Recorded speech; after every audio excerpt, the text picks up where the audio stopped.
He was born in poverty in North Carolina and never attended school. He was apprenticed as a tailor and settled in eastern Tennessee. He served as mayor of Greenville and as a state legislator before being elected to the U.S. House. He then served as governor of Tennessee and as a U.S. senator. He was the only sitting senator from a Confederate state who remained loyal to the Union. During the war, he was made military governor of his home state by President Lincoln. As a Democrat, he was nominated for the vice presidency on the Union Party ticket with President Lincoln. Succeeding to the presidency at Lincoln's death, he fought the Republican Congress over Reconstruction policy, embarking on an unprecedented campaign tour of the country leading up to the midterm elections. When he tried to remove Edwin Stanton as Secretary of War, he was impeached by the Republican Senate, but avoided conviction by a single vote. Retiring to Tennessee, he was once again elected to his old U.S. Senate seat.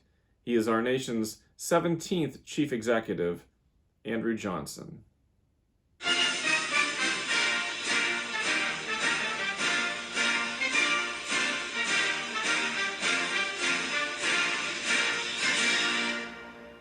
Let's take a look on a map at some sites associated with Andrew Johnson. Johnson was born in a small house in Raleigh, North Carolina, and you can visit that today. He learned the tailor trade and moved to Greenville, Tennessee, in this area here in eastern Tennessee in the Smoky Mountains, and he ended up living there for the rest of his life. You can visit the National Park Service site there, the Andrew Johnson National Historic Site. You can see the house where he lived early in his career and a replica of his tailor shop. And you can also see the house where he lived later and which he retired to after his presidency. Johnson is buried nearby in the Andrew Johnson National Cemetery, also in Greenville. Now let's take a look at some photographs of these locations.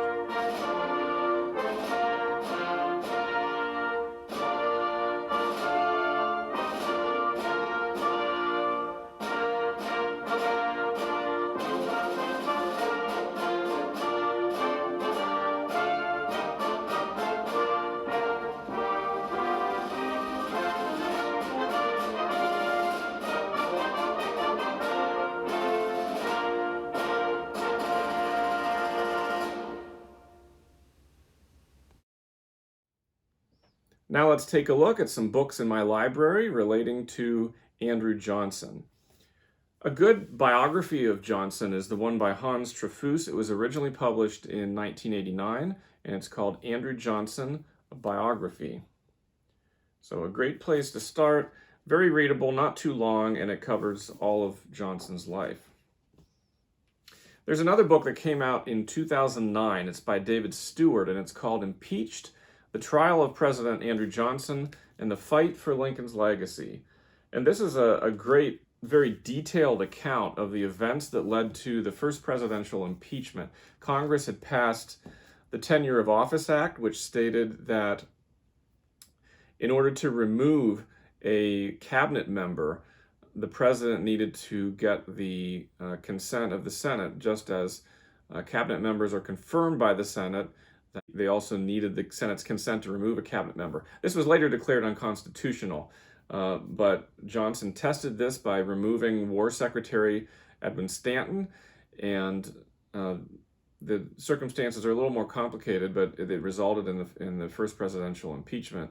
The people who supported President Johnson argued that it wasn't a violation because Johnson, of course, succeeded to the presidency on the death of Lincoln, and therefore Johnson had not appointed Stanton as Secretary of War, so he had the right to remove him and appoint his own Secretary of War. It resulted in Johnson being acquitted by a single vote, meaning that it was short of two-thirds majority by a single vote.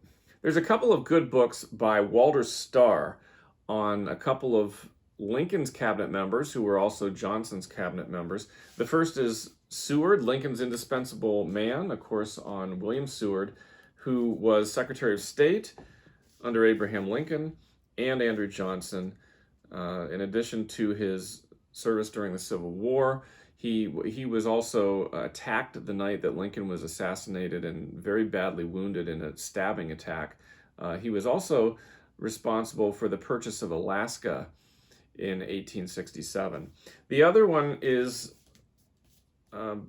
came out in 2017. It's called Stanton, Lincoln's War Secretary, and that is Edwin Stanton, who was Lincoln's second Secretary of War and who later, as we said, Johnson removed from office. Our next program will take a look at our nation's 18th president, Ulysses S. Grant.